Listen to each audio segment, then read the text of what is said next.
Good afternoon. I am a parent and an advocate for the Central Falls School District. With this pandemic that Rhode Island is facing, it is not safe to reopen schools at this point in time for many safety reasons and concerns. The cases in Rhode Island have been spiking and hospitalizations have been going up. There are some communities that have over 100 cases per 100,000. We all know that kids will get sick. Teachers will get sick. How is that safe to reopen up schools? Not to mention the governor changed the amount of cases from 60 to 100 cases per 100,000 right when we got closer to opening up schools. Does that make sense to you to have more cases per 100,000? No, it doesn't. Rhode Island should be wanting less cases per 100,000. Rhode Island does not post children's cases publicly. Rhode Island is over 9% with having cases for children, which puts Rhode Island over the national rate average. And I went and researched on the Rhode Island Department of Health's webpage to see how many cases with children, and for ages 0 through 9, there are 578 cases. And for ages 10 through 19, there are 1,159 cases in children. So total cases for children are 1,737 in Rhode Island. And lastly, we do have fatalities in children in Rhode Island. They're under 5. According to WPRI 12 last night, the state has identified 78 new cases for children ages 0 through 9 and 129 cases for ages 10 through 19 in the past 2 weeks, which is a 16% increase and a 13% increase in both age groups. That's too many cases and deaths for children. Does this state want those numbers to go higher? We know very little about how it affects children, and never mind the long-term side effects that they can suffer after. Do you want to see children, teachers, and families in our communities get sick, Governor? I know I don't. Just think the number of cases there will be when children and teachers go to school. How will Rhode Island look then? The governor clearly sees what's happening all over in other states with schools reopening. Rhode Island should not be one of them, but it will be if you insist on opening schools. The governor cuts back the number of people in gatherings, which are mostly outdoors, to 15 because it's not safe and people are getting sick, which being outdoors, you can socially distance better, and it's actually safer being outdoors. So how can you put teachers and children into classrooms with class sizes of 30 or possibly more and expect that to be safe when being in enclosed confined spaces, which medical experts have said is not safe, and it's very easy that the virus can be transmitted? Schools in Rhode Island have small classrooms, and there is not a lot of room to social distance. They have poor ventilation, and the virus is an aerosol, which studies has found that it can spread up to 16 feet. It is a very high risk for exposure to this virus with the poor ventilation in schools. Wearing a mask all day with poor ventilation in the classrooms that get very hot with no circulating air is not safe for teachers or students.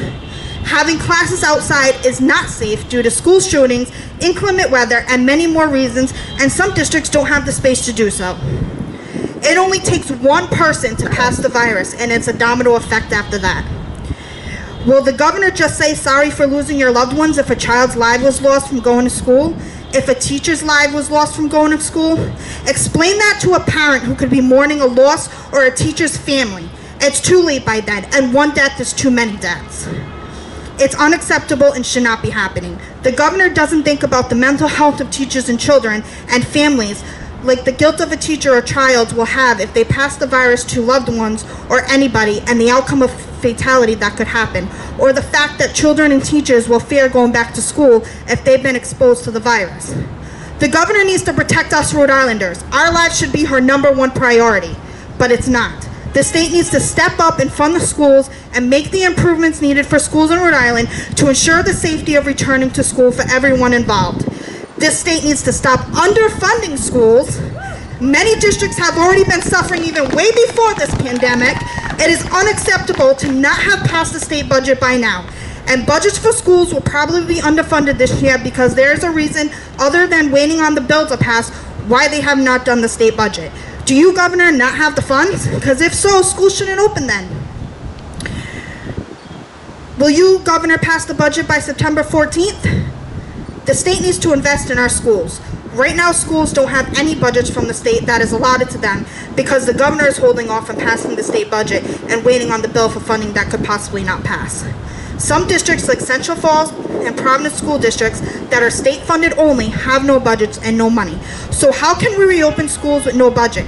How can my school district, Central Falls, who barely made it last year and was rationing paper, and we made cuts that resulted in 42 teachers laid off, all 5 of our nurses laid off, and cut music, art, and library classes? If we don't get a budget, how can we plan? How can we get resources and supplies needed? If we don't get the budget we asked for, and being the city with the highest cases with COVID, how can we bring back our teachers, never mind the ones that can't come back, and most importantly, our nurses who are essential, and put all these children and teachers into school? How can the schools in Central Falls be safe? How can any district do any of that? We can't.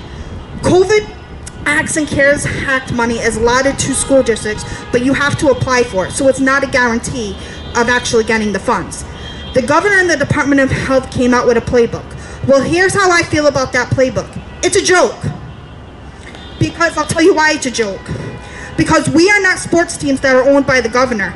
Administrators and superintendents are not coaches. Students and teachers are not players. And this is not a damn game. We are not accepting someone making plays that is going to risk our lives. They split up symptoms of COVID into 2 categories to be a probable case, and in some cases not even have a COVID test done before returning to school if you have a fever. Let me clarify that teachers went to school to get an education degree and not a doctorate degree. They are not cowards, and they are not trained nor know how to deal with the pandemic like this, like nurses and doctors who are trained for infection control and went to medical school. And I applaud them for being on the front lines and working hard through this pandemic every day. But teachers should not be compared to nurses or doctors. I encourage the governor and everyone else to be a teacher for a day and see how it is in a classroom. I lost respect in you, Governor, for shaming the Warwick School District on their decision and for keeping their teachers and students safe. It was very unprofessional. That shows us how much you really care about our safety. How do they feel when these kids are like their own and they can't keep them safe nor themselves? How do parents feel not being able to protect their children, knowing they are not going to be safe and exposed to this virus? With all that being said, I'm demanding this state to step up and assure the safety of all children, teachers, parents, and families in our communities, to make the necessary changes and improvements in our schools, provide equitable funding in a timely manner for all districts by the 14th of September so we can get resources and plan and materials needed so these children and teachers can get and teach education and come up with the plan for our most vulnerable children with special needs. Children who are struggling and children that have IEPs, and improve distance learning and virtual learning in our communities. And come up with a plan for parents who need to work and can't stay home, and to provide resources for those families in need. I'm demanding the state to keep all of us safe and protect all of us as their #1 priority, because all our lives matter and nobody shouldn't have to risk their lives. And I'm demanding the state to give us a safe return to schools in Rhode Island. Thank you, everyone.